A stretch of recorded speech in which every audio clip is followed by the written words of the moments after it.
वक्रतुण्ड महाकाय सूर्यकोटि समप्रभा निर्विघ्नं कुरु मे देव सर्वकार्येषु सर्वदा। नमस्कार समस्त उपस्थित श्रोतागण, बड़े बुजुर्ग, बड़े भाई बहन, साथियों और मेरे छोटे दोस्तों। मेरा नाम मोहित बर्के है और मैं आप सबके बीच पल बढ़कर आगे बढ़ा हूँ। वर्तमान में मैं दिल्ली के कॉलेज में बीए प्रोग्राम से अध्ययन कर रहा हूँ। मेरे संदेश का एकमात्र उद्देश्य यह है कि आप सभी तक मैं अपने प्रिय ग्राम के विकास के प्रति अपने विचार रख सकूँ। आज यह आधुनिक तकनीक से संभव हो पा रहा है जो कभी हमारे गांव में न के बराबर थी। आज संपूर्ण भारतवर्ष का कोना कोना आधुनिकता से जुड़ा है और सूचना संसाधनों में क्रांति की लहर सी आ गई है।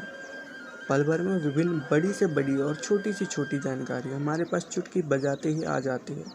जहां कभी एक संदेश को प्राप्त करने के लिए ना जाने कितने समय तक प्रतीक्षा करना पड़ता था, वहां आज हम तुरंत किसी भी संदेश को प्राप्त कर लेते हैं। हमारा गांव जिस तरह से आज विकास की गति में तीव्रता से आगे बढ़ रहा है और विभिन्न क्षेत्रों में सक्रिय भागी ले रहा है, यह जानकर मुझे बहुत ही आनंद की प्राप्ति होती है। मेरे संदेश के पीछे का कारण ग्राम की आगामी आवश्यकताओं को दर्शाने का महत्व छुपा है। जहाँ कभी हमारे ग्राम की सामाजिक व्यवस्था इतनी सुदृढ़ थी कि समस्त ग्रामवासी एक दूसरे से रिश्तेदारी के संबंध रखते थे, वहीं आज के समय सब निरंतर दूर होते जा रहे हैं। आज किसी की कोई परवाह नहीं रहता क्योंकि चकाचौंध के संसार में सब फंसते चले जा रहे हैं। ज़रूरत यह है कि सभी को सामाजिक स्तर पर एकजुट किया जाए। आर्थिक रूप से हमारा ग्राम पहले भी अच्छा था और आज भी बहुत अच्छा, किंतु कई क्षेत्र विकास का अभाव यहाँ देखा जा सकता है। यहाँ न तो रोजगार के अवसर किसी को ढंग से प्राप्त हो पाते और न ही कोई व्यावसायिक क्षेत्रों का यहाँ विकास हो पाता। शिक्षा के क्षेत्र में भी काफ़ी विकास हुआ है। जहाँ कभी एक पेड़ के नीचे शिक्षा का भविष्य तय किया जाता था, वहाँ आज विद्यालय में अध्ययन का कार्य किया जाता है और विद्यालय में डेस्क की व्यवस्था भी करवाई गई है। उसके लिए व्यवस्था करवाने वाले को हृदयपूर्वक आभार। और हमारे विद्यालय के शिक्षक और शिक्षिका लंबे समय से यहाँ पर विद्यार्थियों को शिक्षित करने का कार्य कर रहे हैं। विद्यार्थी का प्राथमिक जीवन बहुत ही मुश्किल होता है, जहाँ उसके सामने बहुत सी कठिनाई होती है। वर्णों को पहचानने से लेकर निबंध के विस्तार तक उसे सीखना होता है, जिसमें शिक्षकों की भागीदारी सबसे महत्वपूर्ण होती है। और इसका मुझे भली भांति अनुभव है क्योंकि मैं भी यहाँ के विद्यालय से अध्ययन करके आगे बढ़ा हूँ।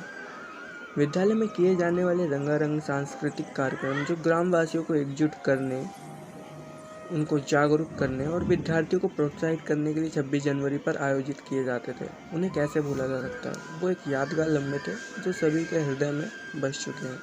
किंतु आज भी शिक्षा के क्षेत्र में ग्राम में एक अभाव देखा जा सकता है कि यहाँ पढ़ने वाले विद्यार्थियों को उचित तकनीकी साधनों की प्राप्ति नहीं हो पाती। जहाँ दिल्ली जैसे बड़े स्कूलों में बचपन से ही कंप्यूटर, खेल, डिजिटल पढ़ाई के बच्चे जुट रहे हैं, वहीं एक छोर पर हमारा ग्राम जहाँ आज भी इन सुविधाओं से वंचित है। आज कंप्यूटर निजी जीवन की ज़रूरत बन गई है, इसलिए हमारे ग्राम में कंप्यूटर और डिजिटल क्षेत्र में विकास आवश्यक है। कृषि क्षेत्र में सिंचाई सबसे महत्वपूर्ण होती है। हमारे ग्राम में जो नहर थी, जिस नहर से कईयों के खेत सिंचित होते थे और फसल लहला आती थी, आज उसकी जगह समाप्त होते जा रही है। आवश्यकता यह है कि उस नहर का सुदृढ़ीकरण हो और उसे बड़े स्तर पर निर्मित किया जाए और जल वितरण का कार्य किया जाए तथा वर्षा का जल संग्रहित कर उसका सदुपयोग किया जाए। परिवहन के क्षेत्र में देखें तो जहाँ कभी लोग पैदल मेन रोड तक जाकर वहाँ से साधन लेकर मुख्य शहर जाया करते थे, आज लगभग हर घर में एक साधन अवश्य देखने को मिल जाएगा। किंतु सड़क की गुणवत्ता की कमी के कारण गाड़ियों की जीवन प्रत्याशा में कमी देखी जा रही है।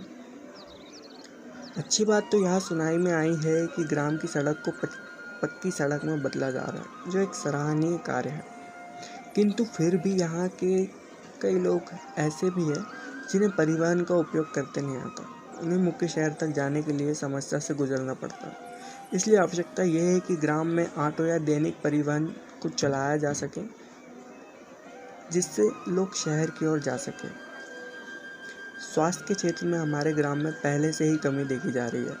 स्वास्थ्य एक ऐसा क्षेत्र जहां बच्चे, युवा, बूढ़े सभी शामिल होते हैं। छोटे मोटे रोग का निवारण करने के लिए भी लोगों को शहर की ओर जाना पड़ रहा है, जिस कारण से कई बार रोग पीड़ित व्यक्ति उचित प्राथमिक उपचार प्राप्त नहीं कर पाता। आवश्यकता यह है कि ग्राम में एक प्राथमिक स्वास्थ्य केंद्र हो जहां सर्वोत्तम प्राथमिक चिकित्सा की सुविधा हो, ताकि व्यक्ति अपने प्राथमिक उपचार के सहारे आगे के उपचार के लिए संघर्ष कर सके। राजनीतिक क्षेत्र में जिस ग्राम में कभी कुछ ही व्यक्ति राजनीति के विषय में जानकार थे, वह ग्राम राजनीति का प्रमुख केंद्र बनते जा रहा है। लोग बढ़ चढ़कर राजनीतिक क्षेत्र में अपनी पहचान बना रहे हैं। प्रत्येक मतदाता अपने मतदान का प्रयोग पूरे कर्तव्य और जिम्मेदारी के साथ निभा रहा है और अपने ग्राम के उज्जवल भविष्य में अपना योगदान दे रहा है। किंतु फिर भी कुछ ऐसी बात है जो हमेशा यहाँ खलती है। यहाँ के लोगों को राजनीतिक क्षेत्र में ज़्यादा महत्व नहीं दिया जा रहा है। उन्हें राजनीति के क्षेत्र में एक महत्वपूर्ण पद पर नियुक्त होने का अवसर कभी नहीं मिला, जबकि हमारे ग्राम में कई ऐसे व्यक्ति हैं जो हमें राजनीतिक क्षेत्र पर पकड़ बना सकते हैं। संक्षेप में कहूँ तो हमारे ग्राम में आज भी कई क्षेत्रों में विकास का अभाव देखा जा सकता है, जैसे शिक्षा के क्षेत्र में तकनीकी साधनों का विकास, परिवहन के क्षेत्र में दैनिक परिवहन साधनों की व्यवस्था, स्वास्थ्य के क्षेत्र में प्राथमिक स्वास्थ्य केंद्र और तकनीकी क्षेत्र में इंटरनेट व्यवस्था, कंप्यूटर इंस्टीट्यूट और ऑनलाइन कैफे, कृषि क्षेत्र में नहर का सुदृढ़ीकरण तथा वर्षा के जल का संग्रहण। इन्हीं बिंदुओं के साथ मैं अपने शब्दों पर विराम लगाता हूँ। मेरा उद्देश्य केवल आप तक मेरी बात पहुँचाना था। मैं यहाँ दिल्ली से वहाँ पर उपस्थित नहीं हो सकता, इसलिए तकनीकी माध्यमों का उपयोग कर अपनी बात रख रहा हूँ। आशा करता हूँ इस छोटे से मुँह से कुछ काम की बात आप तक पहुँची होगी। वंदे मातरम। जय हिंद।